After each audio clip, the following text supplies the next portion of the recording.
Kaugnay ho niyan, natin namang puntahan, silipin ang sitwasyon sa Parañaque Integrated Terminal Exchange, itong premier land port dito sa may Southern NCR. Naroon po nakatutok si RH15, Giselle Ricafort. Magandang umaga, Giselle. Edmel, good morning. Pero para doon mga kababayan natin na magsisiuwian ng lalawigan, partikular patungong Bicolania, abay hindi gaan good news yung bubungad sa kanila. Dahil sa mga nakalipas na araw, 3 oras na delay ang biyahe ng ilang bus mula Parañaque Integrated Terminal Exchange papuntang Bicol.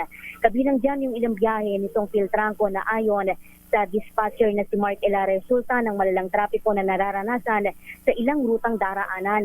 Partikular niyan tinuko yung daan sa Calawag, Quezon na mayroon daw na kaliitan kaya nagkakaproblema yung sunod-sunod na daan ng mga sasakyan.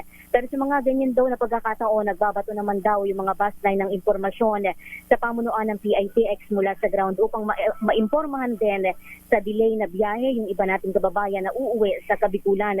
Fully book na yung advance booking ng ilang bus line patungong Bicol, pero naa-accommodate pa rin yung mga walk-in dahil nagde-deploy sila ng karagdagang mga bus dito sa terminal. Ilan sa mga walang advance booking na pauwi ng Bicol ang alas 5 pa lamang ng umaga nagpunta dito sa terminal para makabili ng ticket at makailag sa mas mahabang pila mamaya ng iba pang mga mag-walk-in. Pakinggan natin yung ilang bahagi ng ating panayam. Maaga lang kasi ako ng biyahe kasi para iwasan sa traffic kasi pag traffic kasi napakatagal na ng biyahe. Kaya inagahan ko na. Inagahan na po namin kasi walk-in po kami para sigurado po na makakuha ng ticket. Biyaheng ano po kayo, sir? Biyaheng dito po kami. Biyaheng. Anong oras po kayo dito? Mga 5 pa po. Nananatili naman na maluwag kaiba dito sa mga patungo o biyaheng Bicol ay maluwag pa rin yung schedule ng ilang bus company, patungo naman na norte sa Semana Santa, kagaya nitong baliwag ng PITX. Kaya kahit hindi ka nakapagpa-advance booking, kahit ngayon ka lang tatakbo dito sa terminal, makakauwi ka pa rin. Ayun nga na, meron lang pagkalit yung uwi mo dahil depende pa yan sa dating ng mga sasakyan. Marami pa akong tanong sa PITX. Mahaba pa. Oo, mahaba pa yung tanong natin kay Giselle. Yung biyahe pa Baguio, kasi yan yung usually na laging laging napupuno yan yung mga online booking pag PITX. Kamusta yung biyahe dyan pa Cordilleras? Oo, pa Baguio, Edniel, yung kabilang yung Solid North, halos punuan na yung kanilang schedule sa buong mahal na araw. Punuan na yung mga yan. Sa ibang lugar, maluwag pa, pero kasi karaniwan daw talaga kapag pa Baguio, kapag ganito na Semana Santa, talagang punuan yung schedule dyan, Edniel. So punuan na yung kanilang advance booking, pero kagaya nitong ilang bus company patungong Bicol po, pwede pa. Pwede pa.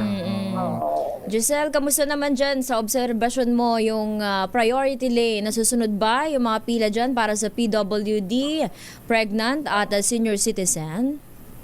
Sa ngayon, Tina, hindi pa ganoon kahaba yung pila ng ating mga kababayan dito. So, okay pa naman sila dito. Hindi pa ganun kahaba yung mga pila, kaya hindi pa rin nagkakaproblema kaiba sa mga nakalipas na araw na mahaba nga yung pila ng mga kababayan natin, especially yung mga nagwo-walk-in. Speaking of pila, kanina may binabanggit ka partner na foot traffic dyan sa PITX.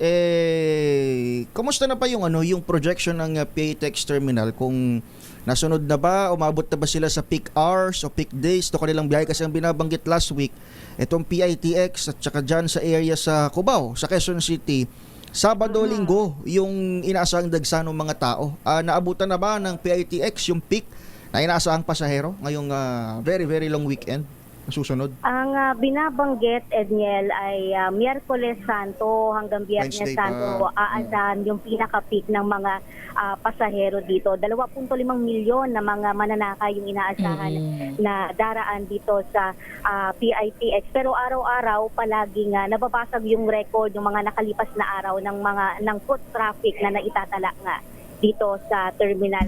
Nasa halos 6,000 pa lang hanggang kaninang alas 5 ng umaga yung mga dumadaan natin na mga kababayan dito sa PITX hanggang kagabi naman 129,000 ang naunang projection ng pamunuan Sir Jason Salvador, no, yung tagapagsalita nitong PITX, nasa 126. Pero dahil nga ng bangit ko kanina, halos araw-araw nababasa din yung record, tumataas ng tumataas. Tsaka babantayan mo pa rin naman yan eh. Nandito lang din naman Oo. kami.